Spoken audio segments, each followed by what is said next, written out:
So next thing, we're going to talk about mycotoxin, multiple mycotoxin analysis. In this part, I have two parts. One is the Myco6in1 with immunoaffinity column. The other is the strip test. For Myco6in1, we have developed this column probably around 10 years so far. Can't remember exactly, maybe 8 to 10 years, somewhere there. And I believe I have talked about these columns in Malaysia.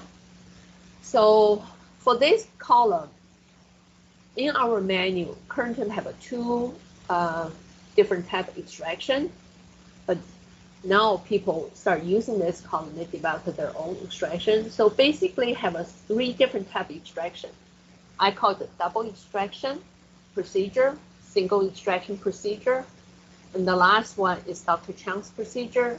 It's true single extraction procedure. So I'm just going to first talk about the extraction steps, purification steps, and then I'm going to talk about different instruments you can use with this procedure. So you can use any of those procedures with different instruments. Just the first part, it's the 3 different ways to extraction and purification. The double extraction is the oldest procedure because the 6 major mycotoxin group, like aflatoxin, ochratoxin, zearalenone, this typically you need to organic solvent to extract. For T2, dung, and fumonisins, prefer a little bit water for extraction. So it's really hard to extract one thing, extract all 6 group mycotoxin. So to get better recovery, we feel like at the beginning we have to do 2 steps extraction. First, get the water-soluble mycotoxins, extract with the PBS, and then keep it on the side before add methanol to it. You extract with 50 ml PBS, and then after take 35 ml out, and then you add 35 ml methanol to give it 70% methanol to extract the rest of the aflatoxin, ochratoxin, and the zearalenone, and the part of the fumonisins. And then you pass this through the column, wash it, and then pass the extract A, the PBS extract. And then you wash it, elute. And then this procedure and modified by Veronica Latanzo, Dr. Veronica Latanzo in Italy. And it's a similar idea, but she doesn't take the water-soluble extract out. She just keep there, and then, but she do it water first, and then do methanol. I asked her why she has to do this. Could she just do this, do the mixture, or do the way we do? She said the way your original do 2 steps. You have to separate supernatant. It's too complicated. This one solves that problem, but at the same time, she feels like if she just uses 60% methanol extraction, it doesn't give the best recoveries. She will prefer the water or either aqueous to break down to basically wet the sample, and then you put the methanol to it. It will help extract, like especially fumonisins, will help extract fumonisins. And then pass it, and then take 5 ml out, and then instead of dilute, she prefer to evaporate to reduce to 2 ml.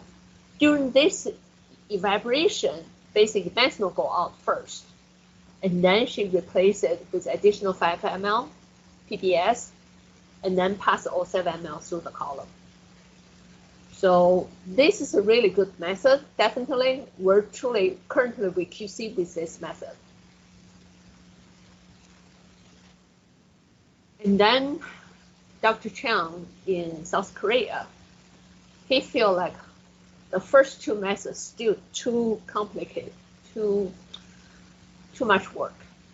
He preferred just use 70% methanol for 80% methanol with acetic acid for extraction. This recovery is good, but not as good as I would say the first and second extraction because this is only one-step extraction. But he think I don't have to have that high recovery. If I know consistently, if I get something like say 70% G2 recovery, I can live with it. But this saved me a lot of time. I don't have to do evaporation step. I don't have to do centrifuge step.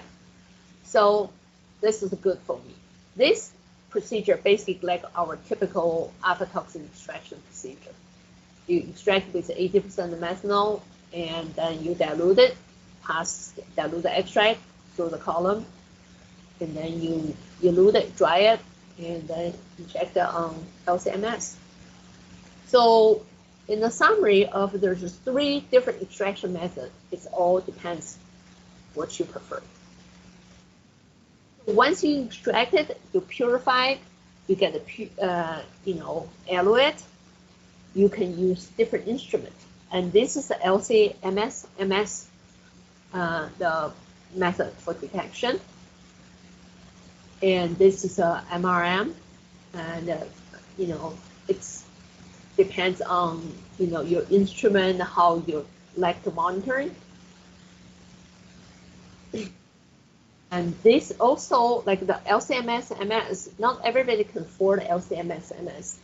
So we also developed this instrument that Waters just QDA single MS.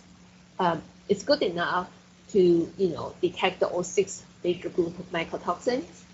So this you can see this is a corn spiked at the EU regulation level.